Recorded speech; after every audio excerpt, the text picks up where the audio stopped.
Hey guys, this is me, Kevin Murphy, on my channel called Narcissistic Abuse, Learning Who I Am Again. In this video, I'm going to kind of talk about something different. I'm actually going to talk about this topic for quite a bit.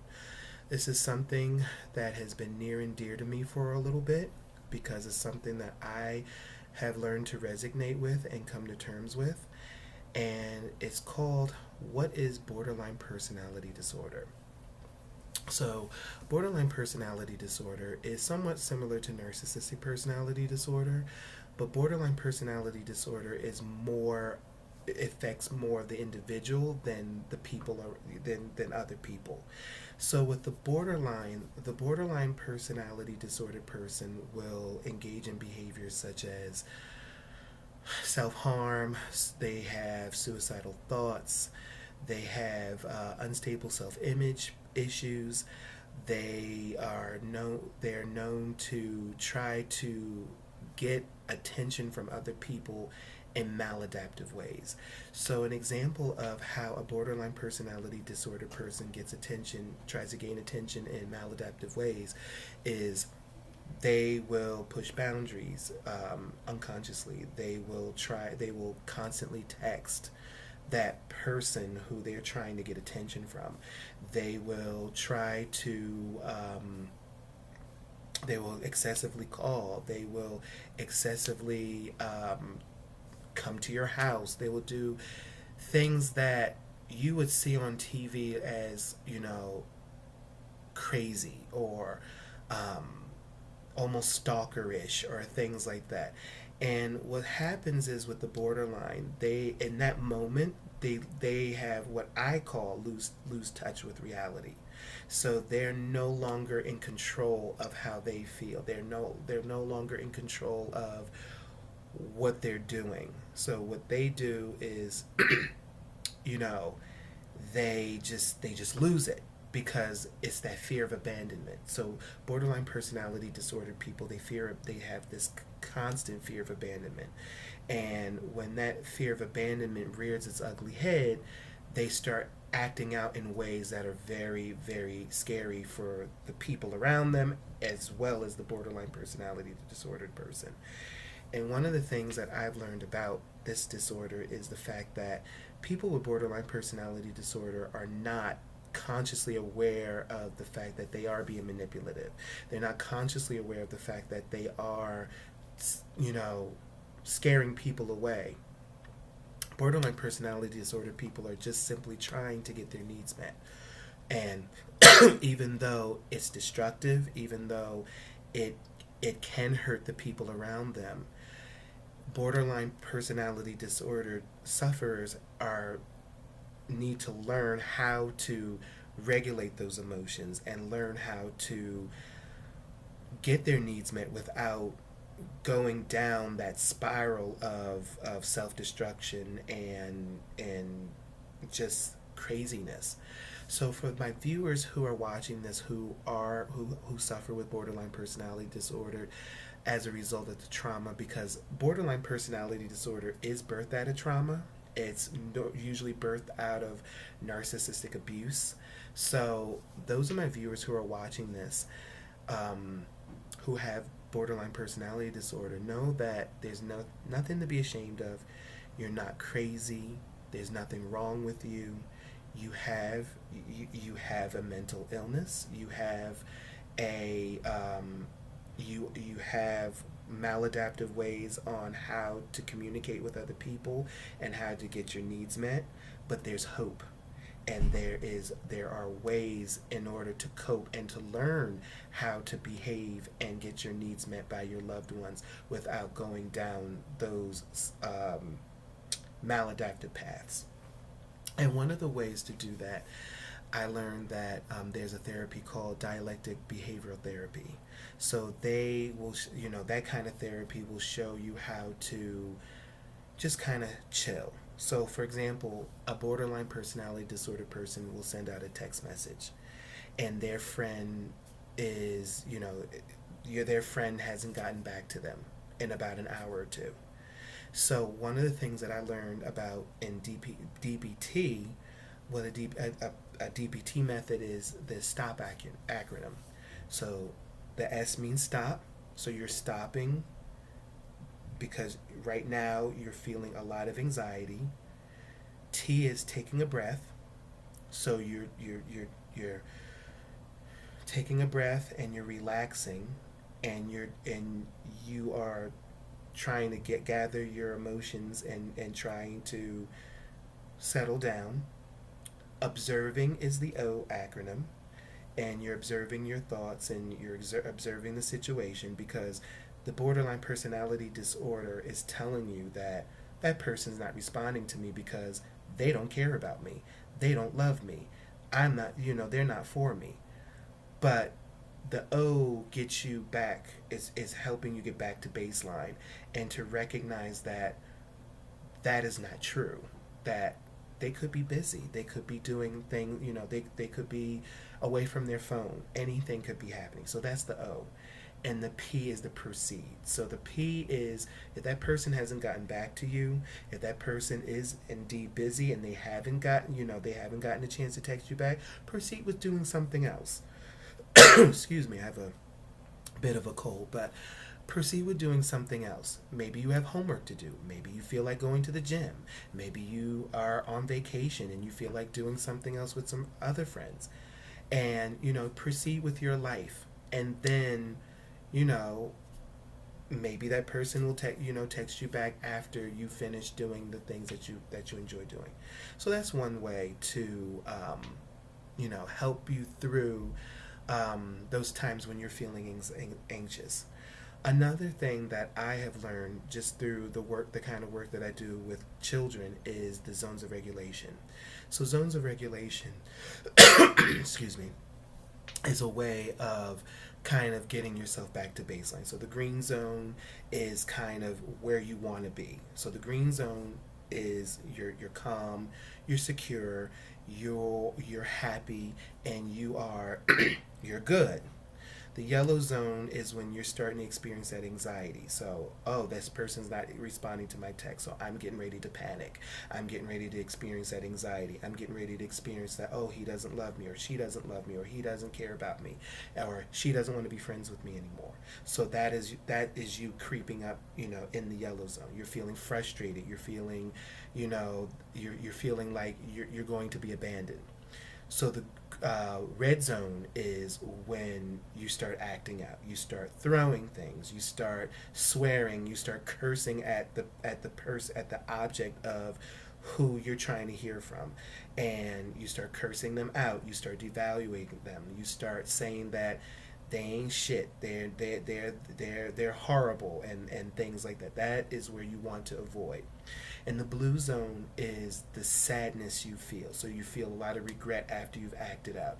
You feel mopey. You feel depressed. You feel like, wow, I really, fucked up on this.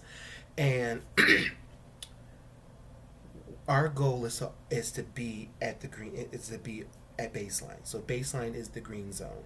When you find yourself creeping up into the yellow zone, and you find yourself experiencing these anxieties and experiencing this tightness and these butterflies that, oh, they don't like me, oh, they're going to discard me, oh, they're going to do this, that's when that stop acronym is really helpful, and you utilize the tools in those zones of regulation. So you draft out some tools and some strategies that you can use when you are in any of those zones.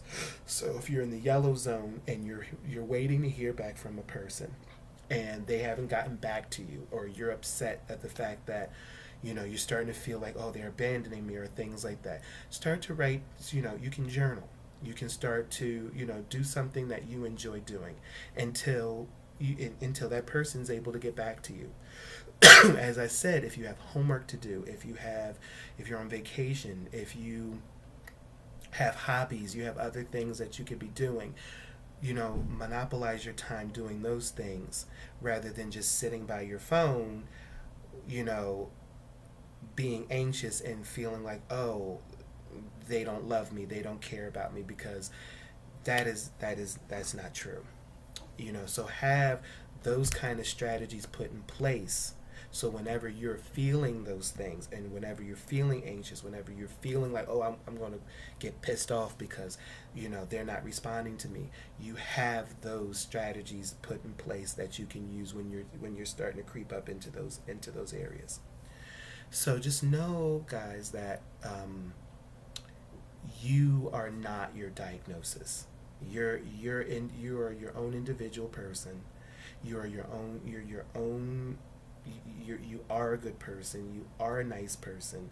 You just have some issues with learning how to regulate yourself and asking what you want without the maladaptive behavior. And it's going to take time. It's going to take some time to realize that that I can get my needs met without lashing out. I can get my needs met without throwing things. I can get my needs met without accusing or blaming or being abusive. And I know that borderline personality disorder has a very, very negative, there's a lot of negative connotations to the disorder. And one of the reasons why I'm talking so much about it is because I myself was diagnosed with borderline personality disorder last week. And it's something that I have learned to come to terms with. It's something that I'm learning to deal with. And I'm learning to separate my sense of self and my individualism away from the actual illness. That I'm no different, I'm no less than anybody else. I am no better than anybody else. That I am broken, and that I am a sinner, and that I am in need of help just like anybody else. So for my viewers who have bipolar disorder, borderline personality disorder, dependent personality disorder, histrionic personality disorder, these things are not your fault.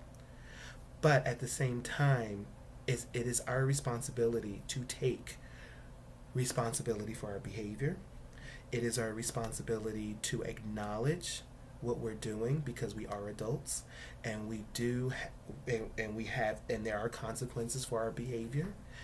But at the same time, there is hope for healthy relationships with other people.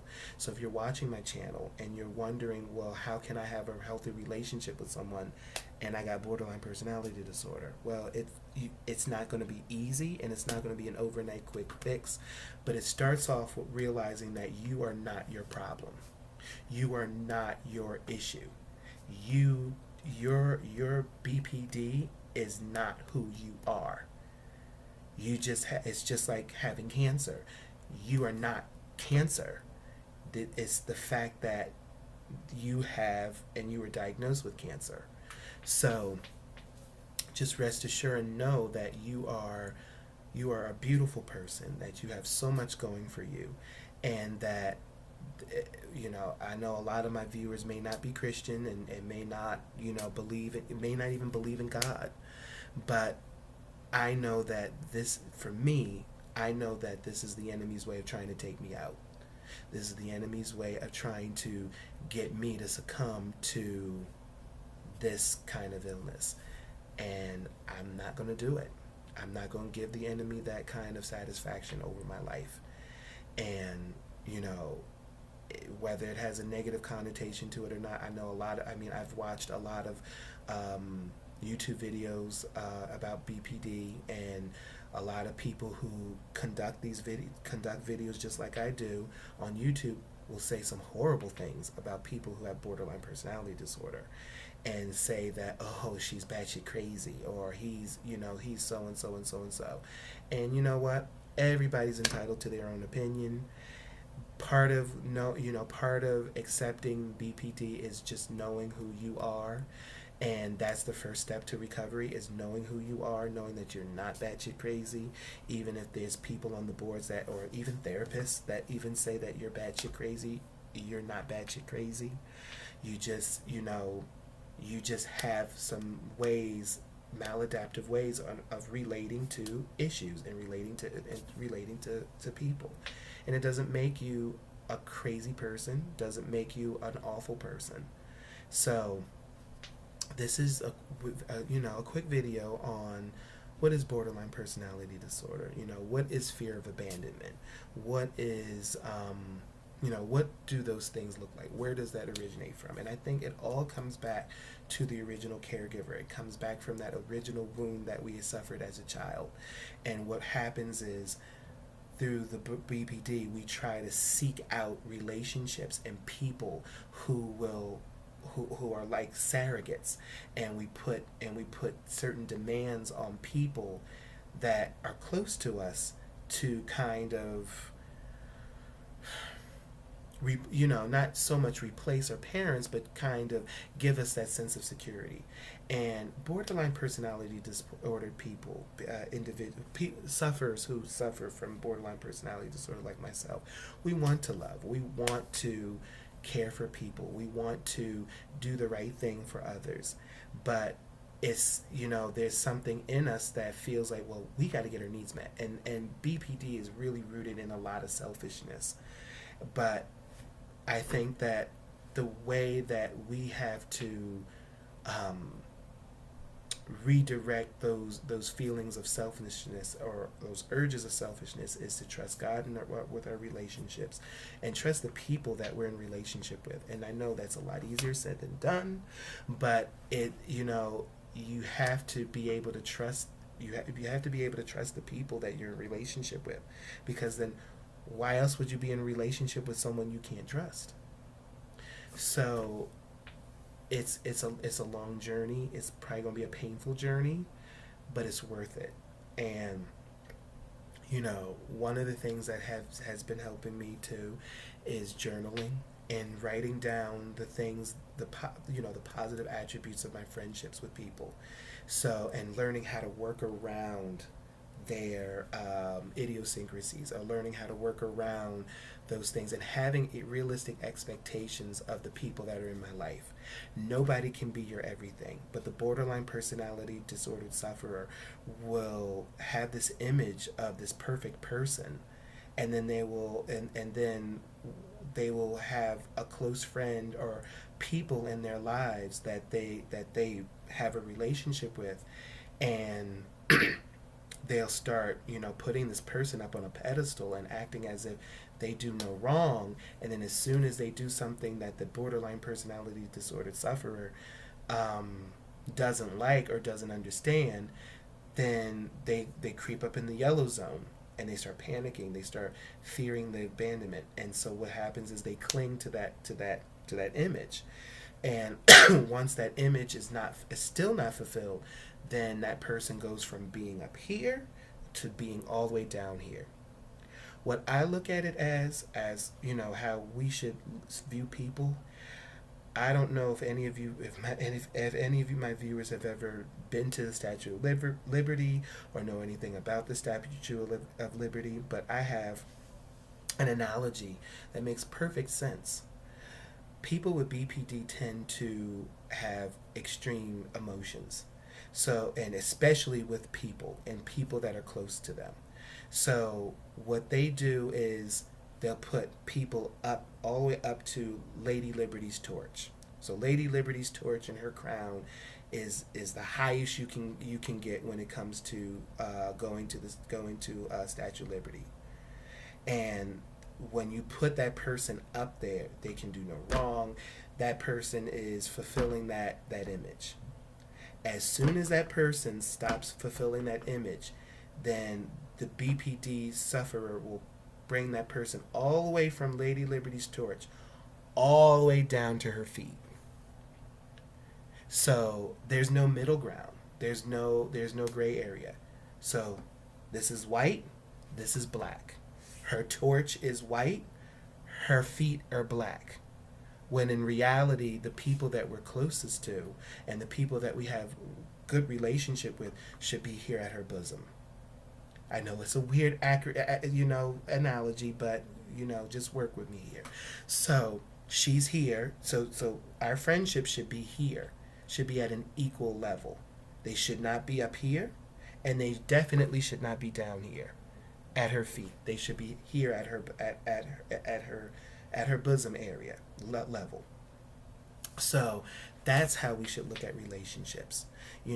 Writing down positive attributes, writing down positive qualities of our friendships and relationships with people, and not having this weird expectation of relationships as if they're all the way up here at Lady Liberty's torch, and then pew, bringing them down to Lady Liberty's feet. Like that's not fair. So I say this to give my viewers hope, and I say this even to myself as a BPD sufferer, that there is hope, that you're not crazy. I'm not batshit crazy. You know who you are. Start to develop who you are. One of the things, I took a vacation down to Disney World for my birthday. My birthday was last weekend, and I decided that I wanted to take a trip by myself. One of the things that I discovered, being alone and taking this trip by myself is I love to travel. I love to get to know different people. I like to explore different, new things and different things. And the way I was able to do that was I had to learn how to be comfortable being alone. And that's another thing that borderline personality disorder sufferers don't know how to do is to be alone. And so I had to learn to be alone. I had to learn how to step out of my comfort zone and step out of my box and to do this alone. I've never traveled by myself like this before, but it was a great experience, and I'm going to do it again. And I've learned something about myself after doing this experience that I love to travel, and I want to travel, and I want to do this again. The next trip I want to make is down to the Virgin Islands, and I want to do that alone and discover who I am. So you may not like traveling, you may not like sports or anything like that, you might like doing something else, but part of this journey is learning what you like to do and sticking to that, so that way when your best friends are not available or your family members are not available to hang out or to do things, you have other things to do, you have other people, you have other you have other means to entertain yourself. If you like going to the movies, it's just like I said in other videos, go to the movies by yourself. You don't necessarily need someone else to go to the movies with. You don't necessarily need someone to go out to dinner with. I know a lot of people say, oh my gosh, it's so weird to go out to dinner by yourself. No, it's not. It's learning how to be by yourself. It's learning how to have a healthy relationship with self. Because if you don't have a healthy relationship with self, how in hell are you going to have a healthy relationship with anybody else? So it starts with you. It starts with having a healthy relationship with yourself.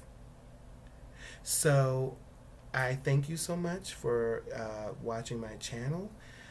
Please like and subscribe. For those who haven't subscribed yet, I am going to be talking a lot about borderline personality disorder in addition to narcissistic abuse.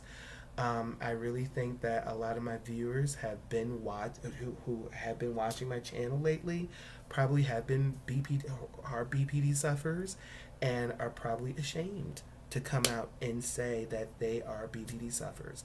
And there's nothing to be ashamed about, because I'm one of them. I will tell you, I am a BPD sufferer, but I am not my diagnosis.